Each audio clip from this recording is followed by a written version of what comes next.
Crowthorne Christian Academy in Midrand hogged the headlines on Wednesday by kicking out a black pupil for wearing dreadlocks.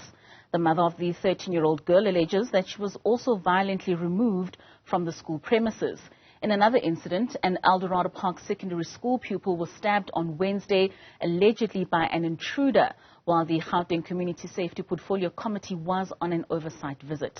To help us understand safety at schools and hair policies, we are now joined by an expert in education, Dr Lehasa Moloi, and Dr Jaco Deacon, an education law expert and FETSA's CEO. Gentlemen, thank you so much for your time and thank you for joining us this evening. Dr Lehasa Moloi, let me start with you perhaps. We are seeing levels of violence seemingly increasing in our schools. What could we directly attribute this to? I think one of the important points that we need to point to is that if our lenses in the diagnosis of the problem are defective, our understanding of what fundamentally the problem is could be misdiagnosed. The problem is not necessarily that the schools are a problem, but the fact that the schools are located within the violent communities themselves. Schools merely provide a service for education, but the children belong to families. Now, when schools exist within the violent communities, by extension, the schools which are supposed to be the temples of learning and the sharpening of a character in preparation for the future leaders, they become marked by the violence that is within the communities themselves. So in a way, schools inherit the dilemmas of problems within the communities themselves. And I believe that at the same time that children belong to families and belong to their parents. So the anger and the pain that the communities feel, by extension, explode within the school's avenue. And so we need not to beat about the bush and problematize the schools. The schools are feeling the pain of lack of parenting. And so in a way, we find also the problem of where the parents are dumping the children in the schools in hope that the violence that these children are experiencing in the families could be avoided in schools. Unfortunately, schools have to inherit the evil that the society is going through. So we are definitely dealing with the moral decadence that by extension beyond communities has become to characterize the country as a byproduct of the neo-colonial, neo-apartheid setting in which the chickens have come home to roost. Dr. Deacon, do you share the same sentiments? Do you believe that the decay in our society is causing the violence that we're seeing in our schools? Definitely, a school is just reflecting what's happening in that society. So if you're in a very violent society, you're going to see that in the school. And the school must function within that community. So the answer for the solution is not necessarily within the school. It's within that community. So the NGOs and your religious leaders and the parents and community should step up and work with the school to address the issue. Obviously, we can bring in more rules on the police and everybody, but that's short-term solutions. The real answer is to fix the ills in our society, in our communities. Maybe, Dr. Moloi, if we zone into the Crowthorne Academy situation and we look at some of the incidences that we see, where do we possibly draw the line when it comes to the freedom of expression, when children are dressed a certain way in terms of the hair that they wear to school, versus them being children going to school in a way that ultimately affects the way they behave at an institution of learning? I think, one of the critical dimension and aspect that I want to speak about is the fact that the physical manifestation of violence is but the tip of an iceberg. South Africa is birthed in the iniquity of historical violence. One of the deepest or deep-seated aspect of violence is a psychological violence that is born through that kind of a history. But I think at the same time, one of the important scenario, I normally would refer to schools as the temples of learning. So in a way, the critical aspect for me, as much as my dear brother Jaco has actually mentioned that we can have a good policy, we can come to the place in which we believe that there must sort of be securities in the schools. But if we have the dysfunctional setting in which parents themselves, or maybe we talk about the community policing forums, because these criminals are emerging from the community and taking the violence to the schools, we might then begin to go back to the significant role that needs to be played by civil society and the communities. And as I said, that these children belong to the parents themselves.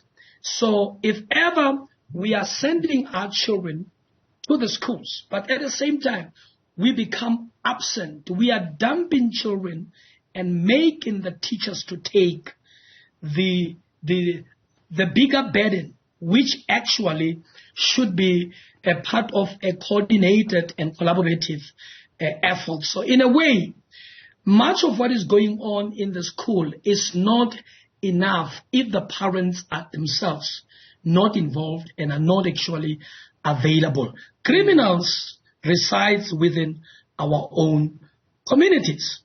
And if we cannot therefore be able to make cooperative efforts in defense and in how we rebuild our communities for the protection of our children, we will have a difficult problem in terms of solving the problem itself.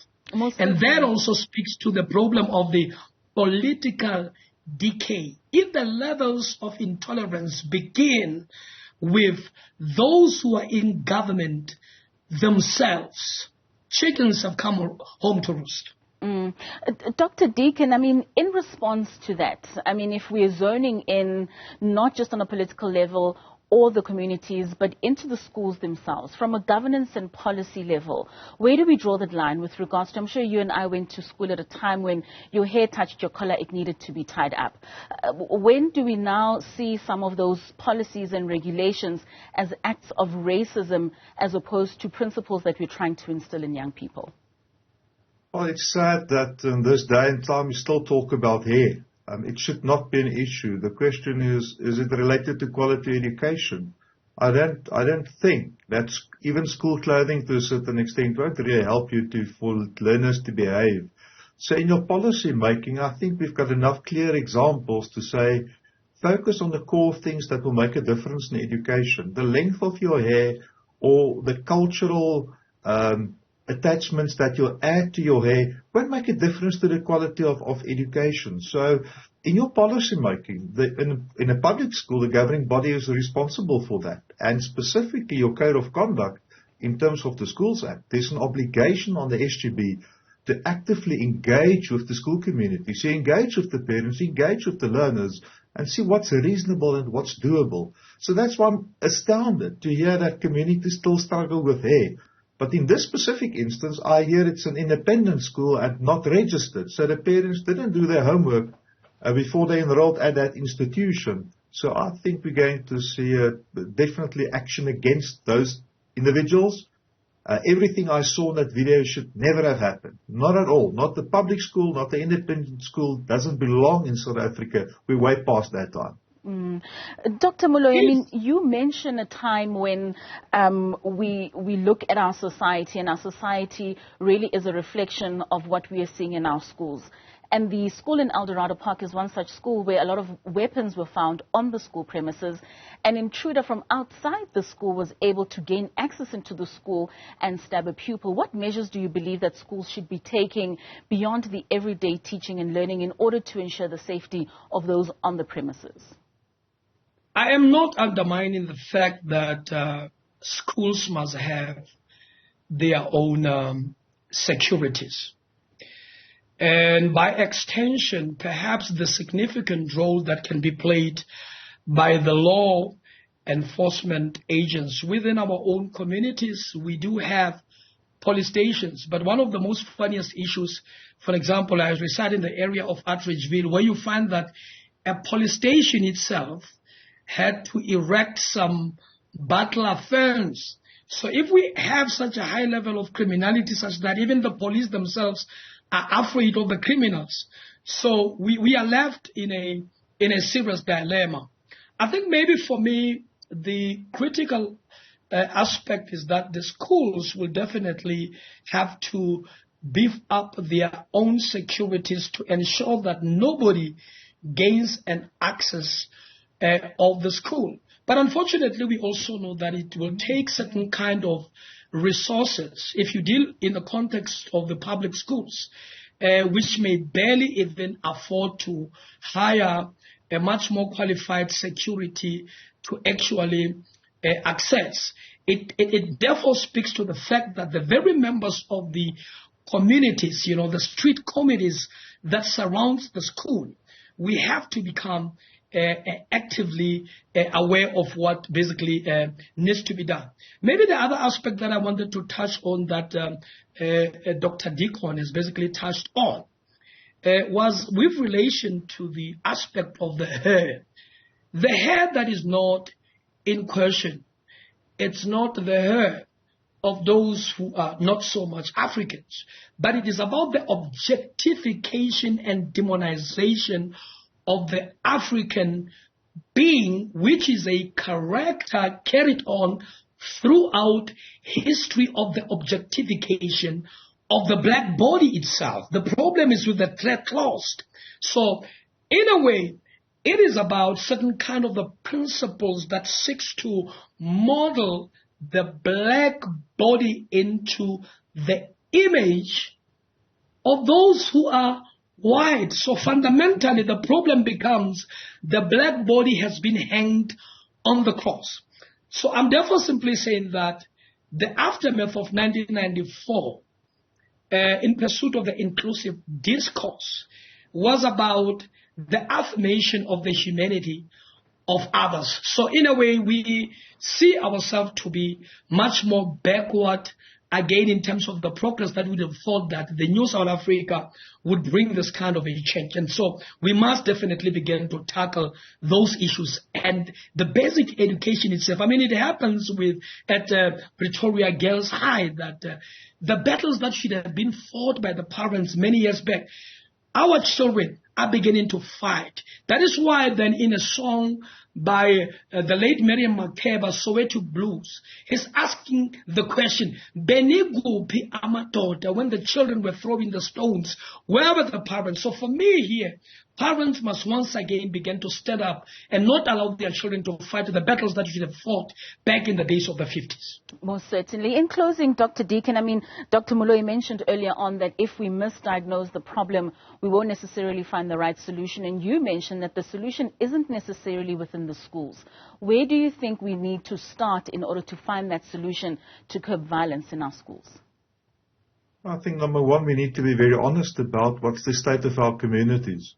And what's the real issue? If it's racism, let's address racism. If it's individuals that don't understand what they're supposed to do, if they're not professionals, let's get rid of those people in the system and close those illegal schools.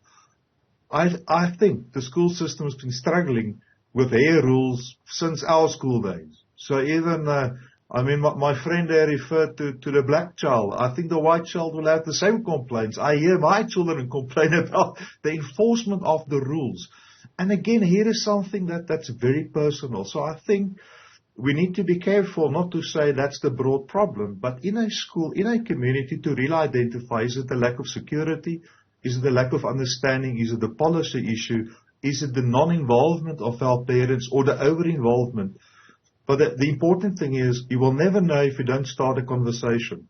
So good leadership in a school and in a community will create channels where you'll be able to listen to the community, where you will listen to your stakeholders. What's the issues, number one? And then number two, the solutions. What can we as a community do to really address this and to make right that was wrong? and to say sorry and to really try to make a difference. But at the end of the day, open communication, to be honest, and then as communities to look for the solutions, not to wait for somebody from the outside to come in or to capitalize on a political level. That's not going to help. Communities need to take ownership. Most certainly. Doctors, thank you so much for your time this evening and for your insights. It's really been worth the while. That was education law expert Dr. Jaco Deacon and education expert Dr. Lehasa Moloi.